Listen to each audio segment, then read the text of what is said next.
This story is brought to your ears by all our fantastic supporters on Patreon.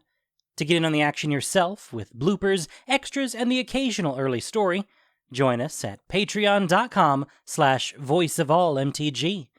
We'd like to thank our newest patrons, Secular Voter, Alesha, David Lee Durr, Art Patron 25, Amy, Watermelon Head, Jeff Ginger, Christopher E. Foster, and Alex Ortiz for already donating.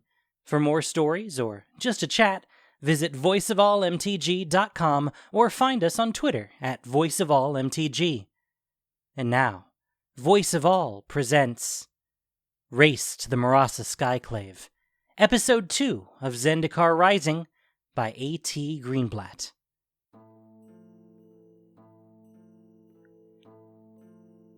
Nahiri was pleased and also infuriated. Pleased because the ancient key was snug in her pocket, the solution to her problem close at hand. Infuriated because her most recent adventure with Nissa made it abundantly clear that she could not visit the Marasa Skyclave alone and hope to survive. As much as she'd like to think otherwise, if Nissa hadn't been in the Akum Skyclave with her, she wouldn't have been able to obtain the key. Fortunately, standing in front of Seagate's towering entrance, she knew where to find the best team of adventurers in Zendikar.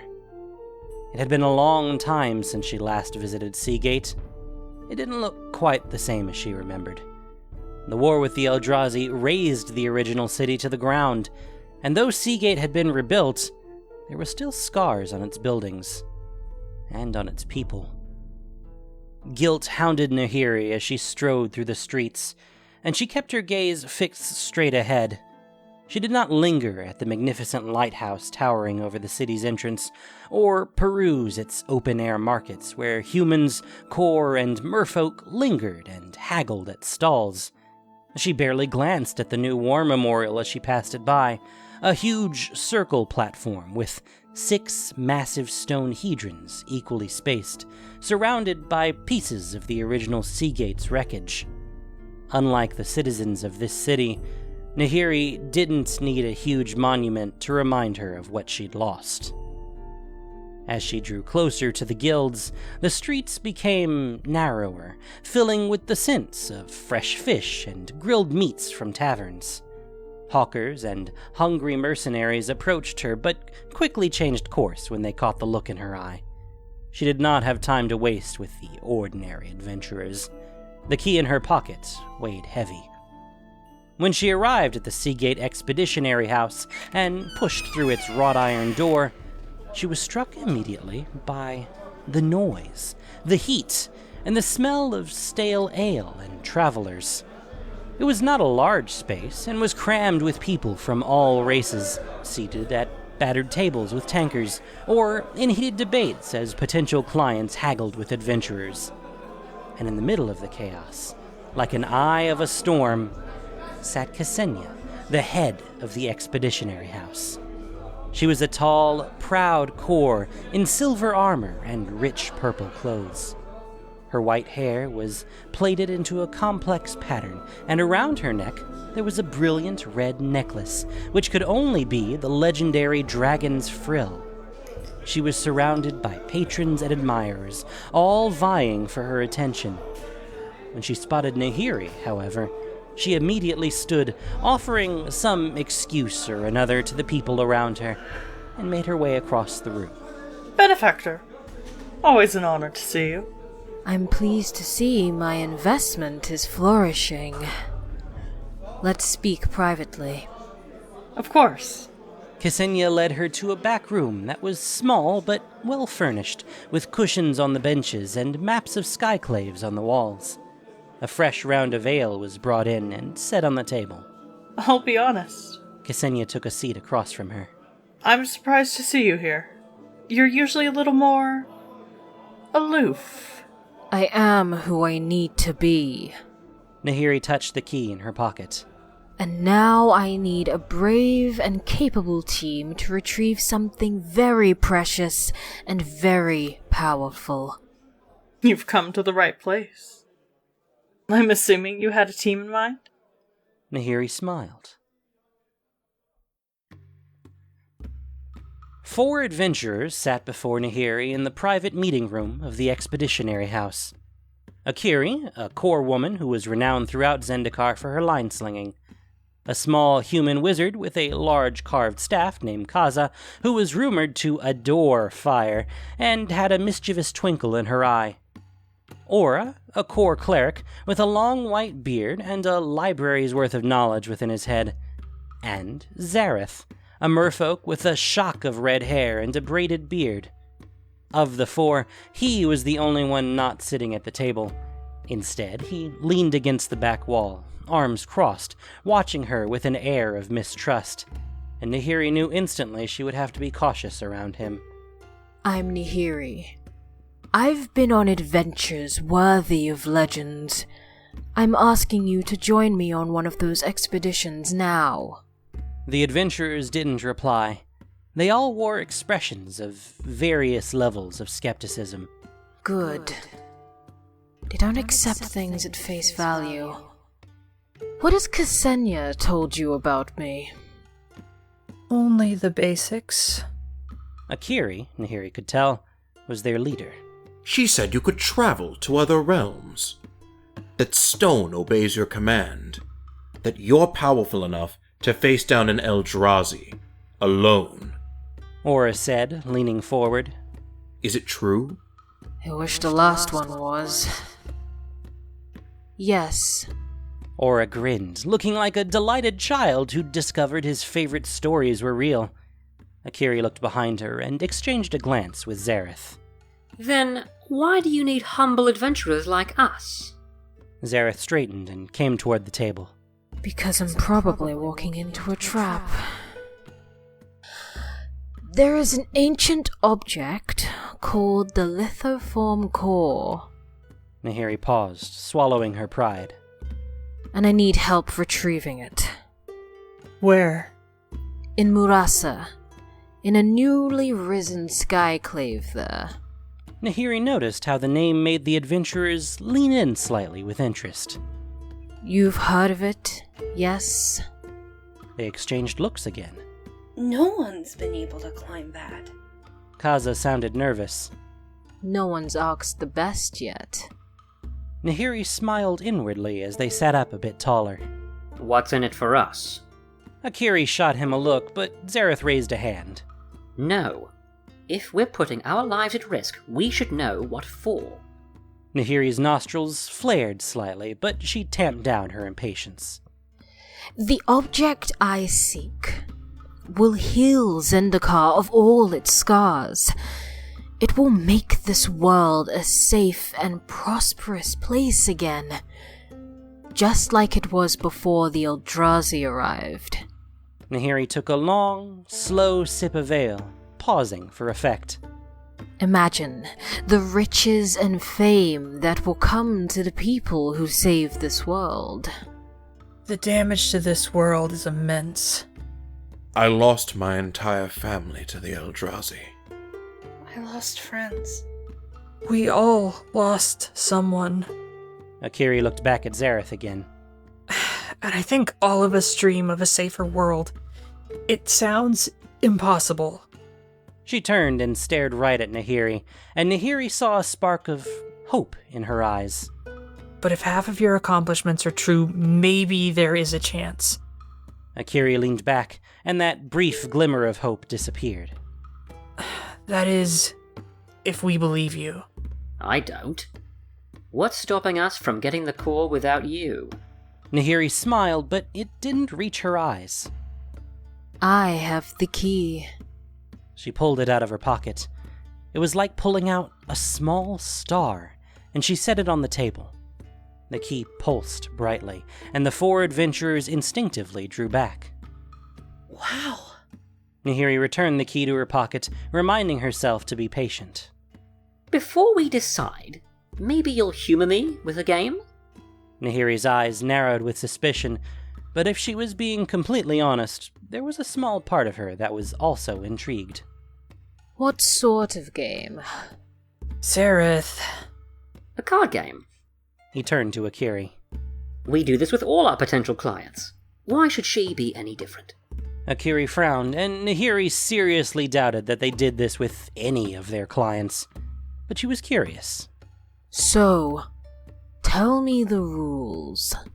Akiri relinquished her seat to Xerath, but put a hand on his shoulder as she stood behind him. He grinned up at her with affection, placing his hand on top of hers. With his free hand, he produced a deck of worn cards, seemingly from thin air. Adventuring parties like to call this little game Conquest. With practiced ease, he dealt 15 cards in a circle on the table. Then he tapped the tabletop in the center of the ring, and the cards began to hover and spin in midair. It works like this. A card is chosen at random. At his words, a card from the spinning ring slid into the center and flipped over. It was a beautiful drawing of an intricate motif of gems and eyes. On the center was a single word: cunning. And we have to tell a true story about how we accomplished the word on the card. If your story isn't impressive enough, another player has a chance to capture the card. Sounds simple enough. Too simple. Oh, it is. But here's the catch. If I win, you tell us exactly what that call will do to Zendikar. Nahiri leaned back in her chair, steepling her fingers. And if I win, you and your companions come with me to the Marasa Skyclave. The four adventurers exchanged looks again, and Akiri gave Nahiri a single nod. I'll start. Xerath studied the card intensely, as if struggling to find a suitably cunning story. One time, I met a book trader who was more thief than scholar. I pretended to have a rare and dangerous spell scroll, and while we bargained, I stole back the tomes he borrowed from the Seagate Library. He never noticed. The cunning card flew into Xerath's outstretched hand. Nahiri raised an eyebrow, and he smirked. I'm known as the trickster. Meaning I can't trust you. Nahiri's eyes narrowed. My turn. Again, a card disengaged from the ring and floated to the center. On it was the word foe. Nahiri smiled. That was an easy one. There was someone who was like a father to me, but after centuries he betrayed my trust. Not long ago, I fought him during a world-ending battle, and I won. Xerath and the others stared at her. You're not really that old. And there's been no battles of that scale since the Eldrazi. Nahiri took a long swallow of ale, smirking.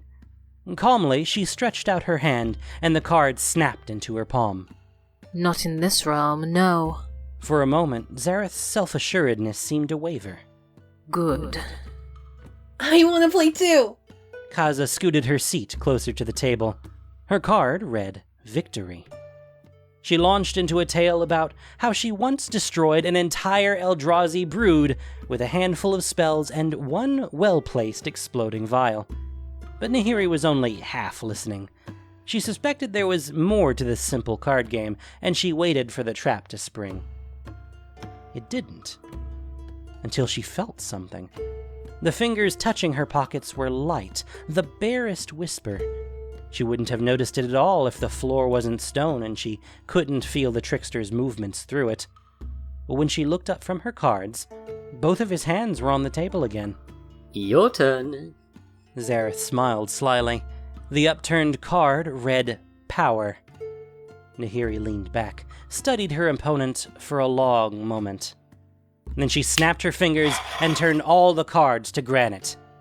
Xerath and Kaza jumped in surprise and dropped the cards they were holding. They clattered noisily to the table. Nahiri reached out her hand and the entire deck flew into her open palm. I win. Now give it back. She held out her other hand. Stunned, Xerath fished the key out of his tunic and handed it to her without a word of protest. Beside him, Kaza crumpled with laughter. Oh, she got you, Xerath! She did win. Though the word fair can never be applied when playing with you. Akiri wrapped an arm around his shoulder. When do we head out? Nahiri stood. She won, but for some reason the victory didn't taste sweet. She headed toward the door. Tomorrow. First light.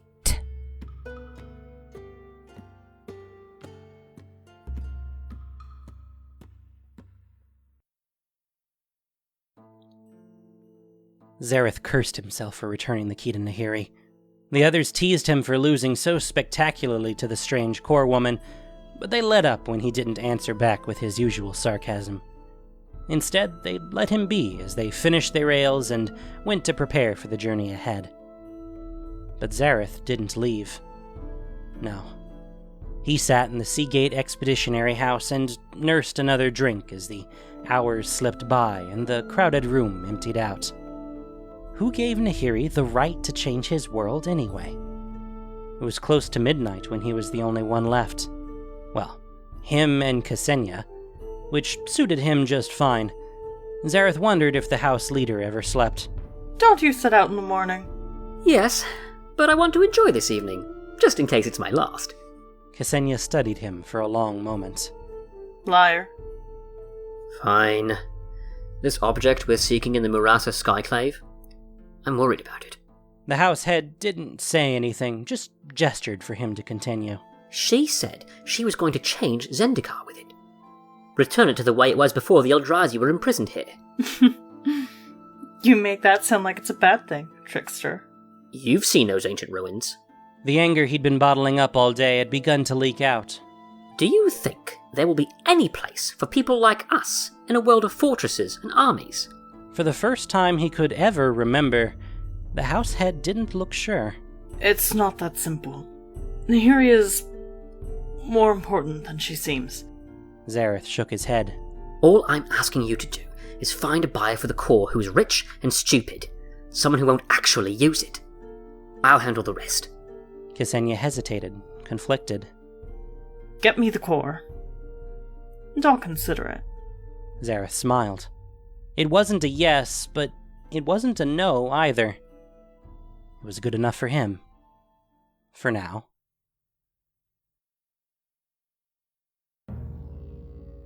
When they finally arrived at Sunder Bay on Marasa, Akiri was the first to dismount her griffin and put her feet on the ground. The formidable cliffs of the island rose above them, and a forest of giant Harabaz trees surrounded them. But Akiri's focus was fixed on the Marasa Skyclave, which loomed high above the Harabaz trees' intricate tangle of branches. The ancient floating ruin was massive, covered in greenery and small trees where waterfalls streamed down. Its pieces shifted in the air currents, and even from the limited viewpoint of the ground, Akiri could tell it was going to be a dangerous climb. She smiled. She loved a challenge. Whoa. That looks tough. Good thing she hired us. This will be one for the legends. We should get moving. The lithoform core is near. How will we know where to find it once we get up there? Xerath crossed his arms. Akiri shot him a warning look. Throughout the journey, he had been pestering Nahiri with questions about the core, never quite hiding his disapproval. Nahiri gave him a withering look. I'll know. She turned and strode to where Kaza and Orah were going through their packs. That's not an answer. Xerath grumbled, but quietly, so only Akiri could hear. I don't trust her. He reached out for Akiri's hand and intertwined his fingers in hers. Akiri sighed. She could see the tension in his posture, feel the worry rolling off of him. I know, but I get the feeling she's extremely protective of Zendikar. I can't believe she'd harm it, though I don't know why exactly. There were many things in this world Akiri didn't understand, and Nahiri was one of them. She squeezed Xerath's hand once, firmly, before letting go and making her way to the others. A moment later, she heard his long strides behind her. How big is this core, exactly? Orah was saying as he slung a coil of ropes over his shoulder. Nahiri frowned. I'm not sure. Well, I could probably levitate it if needed. Or blow it up. I can definitely do that. Noted. Nahiri smiled. And how do we know this core will even work? Nahiri turned toward him and went still, her whole expression and her posture becoming as hard as stone. For one terrible moment, Akiri thought she was going to attack Xerath. She instinctively coiled, about to move into action. but Nahiri was quicker. With one blur of a movement, Nahiri withdrew the shining key from her pocket, held it up toward Xerath, and spoke a word Akiri didn't understand. Akiri rushed forward, but was halted by a flash so bright that she needed to shield her eyes. Xerath! It took one long, agonizing second for her vision to clear. When it did, Akiri noticed two things. First, Xerath was standing in the same place, unharmed and blinking as well. Akiri exhaled, relief flooding through her. Second, there was a large, angry stomper hovering mid-leap behind Xerath, frozen in place. Its mouth was open, exposing its long fangs, and 2 of its 6 legs were inches from him, ready to pounce. It was clear that the ferocious beast was hunting to kill, and it was stopped at the last possible moment. Akiri reached for her ropes, ready to lasso that beast and tie it down. But before she could, the stomper began to melt away into sand. Within moments, there was no trace left of the creature, except a handful of black grains. That is just a taste of the core's power. Where was this core when we were fighting the Eldrazi? We needed it then. Nahiri went still again, but this time her face was full of guilt and pain. We should move. We shouldn't stay on the ground. She gave Xerath and the others a quick nod. Start climbing the trees. I'll catch up in a minute. Akiri pretended to check her gear again as the others began to make their way up the Harabaz tree. When they were out of sight and she could barely hear them, she let her shoulders slump. This would be an adventure for the legends. If any benevolent god is listening, she whispered to the cliffs and the trees. She rarely believed in more than being prepared and being quick, but today felt different. Please keep my party safe today. It wasn't much of a prayer, but she didn't like to bother the gods. Akiri slung her lines over her shoulder and began to climb. From the corner of her eye, she saw something move. She tensed, turned, and spotted a dark spot swelling under one of the nearby trees, right where Nahiri had used the key. It looked like a tentacle of black sand. It grew slowly, twisting its way around the trunk, withering leaves, branches, and bark, transforming them into something rigid and unmovable, like stone. Akiri shivered. There were many things in this world she didn't understand, and this was one of them. Quickly, she began to climb.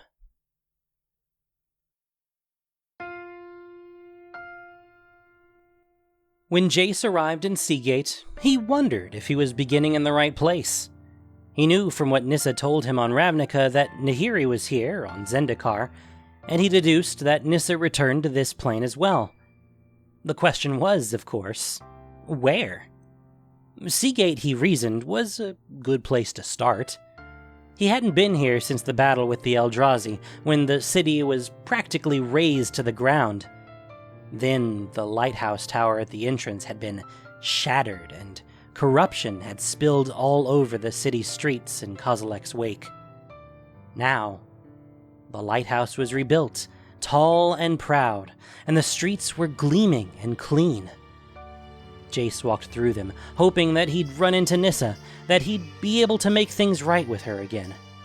She was his friend, and though he wasn't always a good friend himself, he wanted to try to be a better one. I wish Chandra was here. He had tried to find her before coming here, but with no luck. And Jace suspected he didn't have much time before Nahiri acted on her plan. So, lost in his thoughts, Jace didn't react at first when someone called out to him. Hey, hero!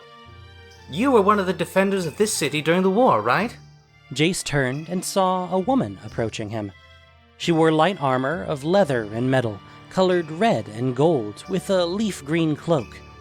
Her hair was black and pulled back in a braid, and her face was lined, but her bright green eyes shone.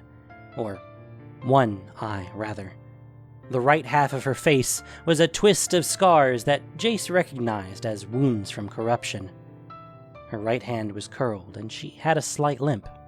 Yes, that's me. Thought so. I remember that blue cloak.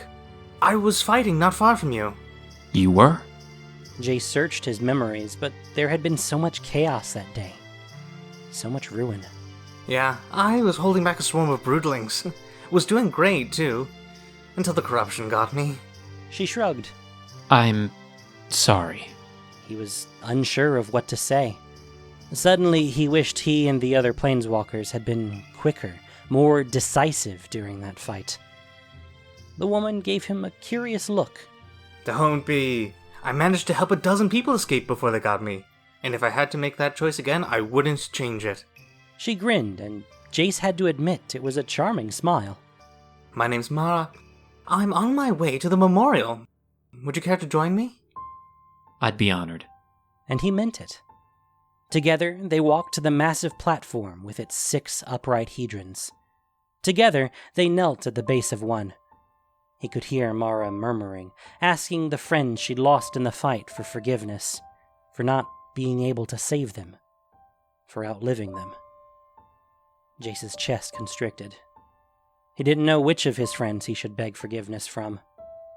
He thought of Nahiri and how she was so desperate to turn back the clock for this plane.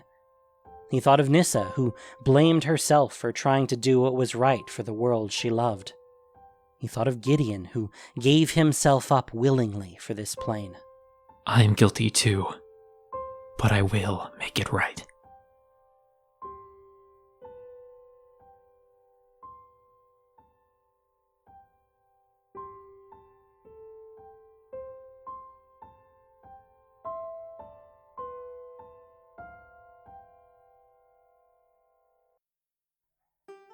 Unfortunately, not everyone in Seagate was so forthcoming. Many people came up to him, but they were mostly vendors or solo adventurers looking for a patron. He couldn't make it 10 steps without someone trying to get his attention. At first, he inquired after Tazri, a fierce general in the battle against the Eldrazi, and his friend. But he learned she was away in Guldraz hunting down some terrible beast. Then he redirected the conversation to ask if they'd seen anyone matching Nahiri's or Nissa's description. But the adventurers shook their heads, and the merchants launched into another sales pitch. Eventually, Jace grew so frustrated that he cast an illusion spell to disguise himself as a merfolk with a long white beard, wearing muted browns and greens. He passed through the streets of Seagate then, mostly overlooked, though this time he peered into the heads of some of the more scarred and serious-looking adventurers, hoping for glimpses of the other 2 planeswalkers. He found nothing. Perhaps that's why, when he stepped inside the Seagate Expeditionary House, he realized he was looking in the wrong place the entire time. The room was filled with adventurers in bright new gear, sporting the house emblem, a jagged red outline of the dragon's frill. Everyone laughed loudly and boasted of the most recent successes. Can I help you? Asked a man by the door. I'm looking for the head of the house. The man raised an eyebrow and looked Jace up and down. Right. Jace dropped the disguise. I'm Jace Beleren. Tell her we need to talk.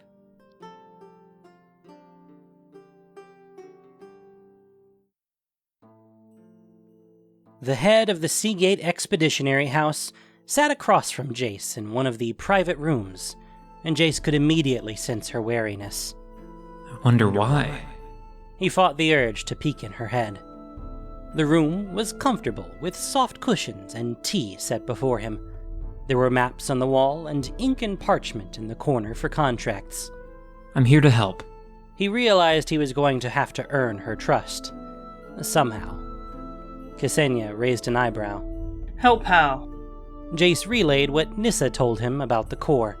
He stressed that he wanted to find a reasonable solution, explaining that he, Nissa, and Nahiri have worked together in the past. Except, I don't know where Nissa or Nahiri are at the moment. Kesenya's expression was unreadable. Knowing he shouldn't, but growing desperate, Jace glanced at her thoughts. Xerath was right. she thought, but instead she said, I'm afraid I can't help you. Jace pulled back slightly, surprised. You aren't worried? I am worried. She took my best adventuring party, and they're looking for something that maybe shouldn't be found. Zendikar's a beautiful place. I want the chance to reason with Nahiri before she changes it, but I need to know where to look. He saw a moment of indecisiveness flicker across Kesenya's face, and Jace dared to hope. And then her expression hardened. I'm sorry. I can't help you. This house takes the privacy of its patrons seriously. I understand. Unfortunately, this world is quite large. Yes. If you need lodging, here's the address of a respectable inn. She grabbed a quill and a scrap of parchment from the table in the corner and wrote something down quickly. Best of luck. She held out the parchment. Thank you. Jace took it, heart sinking. He wondered if he should use his power to force her to tell him what he wanted. But no, that was crossing a line. Jace could almost hear Gideon chiding him for peering into Kesenya's thoughts. He could almost see Gideon's disappointed frown. He left the expeditionary house, head racing, trying to figure out his next strategy. He was halfway down the street before he looked at Kesenya's note. On it was the address for Scholar and Sea Inn. But, scrawled on the bottom of the parchment, there was a single word. Marasa.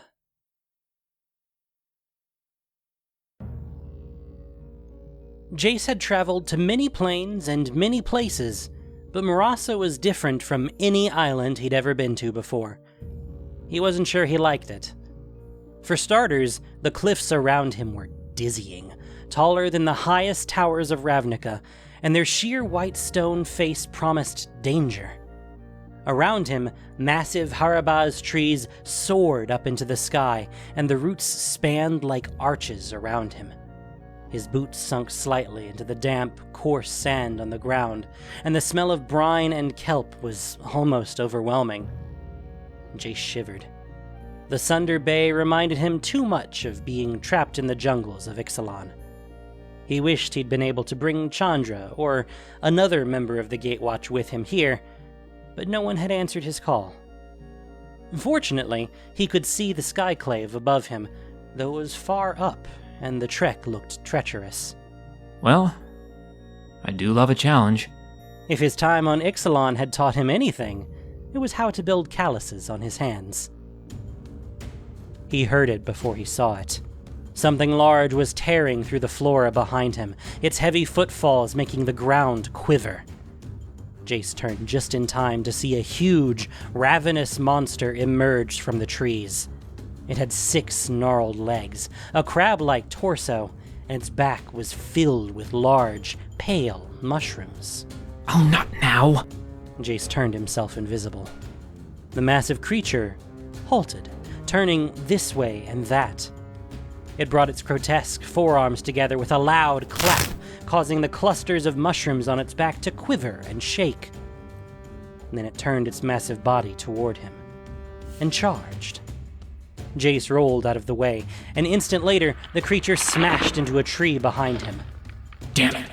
New plan! He dropped his invisibility and created an illusion of himself, placing the other Jace as far away from himself as possible. The monster paused, looking between the two planeswalkers. It brought its forearms together again in an ear-splitting crack. Jace covered his ears, wincing. When he looked up again, the creature was staring straight at him. It wasn't fooled. It's using echolocation. The monster charged. Jace slid out of the way, avoiding it by inches. Why does everything on this plane want to kill me? He put 2 fingers to his temple and attempted to overthrow the beast's mind. But whatever was controlling this monster, it wasn't its head. And it was close to him now, too close. Jace could smell the waves of rot rolling off it. Panic swelled up in Jace. Why didn't his mind control work? Oh, it's controlled by the mushrooms on its back. But the realization came too late again. The creature lifted its massive, twisted forearms over him. Jace threw up a barrier and braced for impact. The impact never came. As suddenly as the monster arrived, so did something else. At first, Jace couldn't make sense of what it was. Fighting the monster, there was a second creature that could have blended in with the trees around it. Its torso was thick and gray, but its limbs were identical to the massive tree roots above him. The second creature struck the monster once, twice with a sickening thwack, dislodging a few of the bulbous mushrooms on its back. The monster shrieked and recoiled. What are you? His savior advanced, hitting the monster again and again and again. Jace realized it was like the embodiment of the Harabaz trees around him. Giant, overarching, and indomitable. The answer hit Jace like a punch. It's an elemental. Jace spun around, searching for the other planeswalker. Sure enough, Nissa was perched in one of the great trees, hand outstretched, looking every bit the guardian of this plane. The expression on her face was absolutely murderous. Within seconds, the Harabaz elemental destroyed the monster. Its mammoth body crumpled to the ground, broken and inert. Are you all right? Nissa jumped down from her perch, as lightly as if it were a mere step down, not a 20-foot drop. Yes. Thank you. Of course. She smiled, but it didn't reach her eyes. Her gaze slid to the Harabaz elemental that was prowling in front of the monster's corpse, as if daring it to try again. I've never summoned a Harabaz elemental before. I think Gideon would have liked it. It is impressive. It is Zendikar. Of course it is. Internally, Jace kicked himself. I didn't mean to imply. I know. The elementals are just really important to me. They were there for me before anyone else was. I can't let Nahiri harm them. Jace put a hand on her shoulder. I don't pretend to completely understand, but these elementals mean a lot to you, so I'll help you protect them. Nissa broke into a smile, the first one he'd seen from her in a long time. It made his heart lift. Thank you. Nahiri went up there. Nissa pointed up to the imposing Skyclave. How do you know? Zendikar told me. Jace's brows knitted in confusion. He would never understand this plane. What's the best way to get there? Nissa looked embarrassed. My vines. They're not as quick as Nahiri's stonecraft. It won't be easy. Are you ready for this, Jace? She bit her lip and twisted her hands in front of her. Jace realized she was expecting him to refuse. Jace's stomach twisted with guilt. It was true. The old Jace would have said no. The Jace that hadn't survived Ixalan with Vraska. And for the sake of Nissa's friendship, for the sake of the Gatewatch and the battles to come, he had to do this.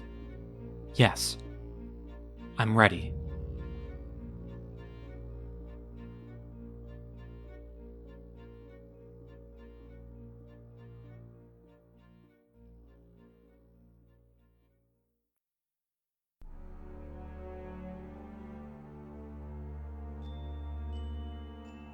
Thank you for listening to this production of Voice of All. As listener-supported entertainment, we rely on you, not just with the voices of the characters, but also to keep us going and growing. If you enjoyed what you heard, please support us by reviewing and following us on your favorite podcast apps or YouTube, or just plain sharing with your friends. You can also support us financially on Patreon for exclusive perks. Race to the Marasa Skyclave was written by A.T. Greenblatt. The podcast was produced and edited by Gen Dokeshi.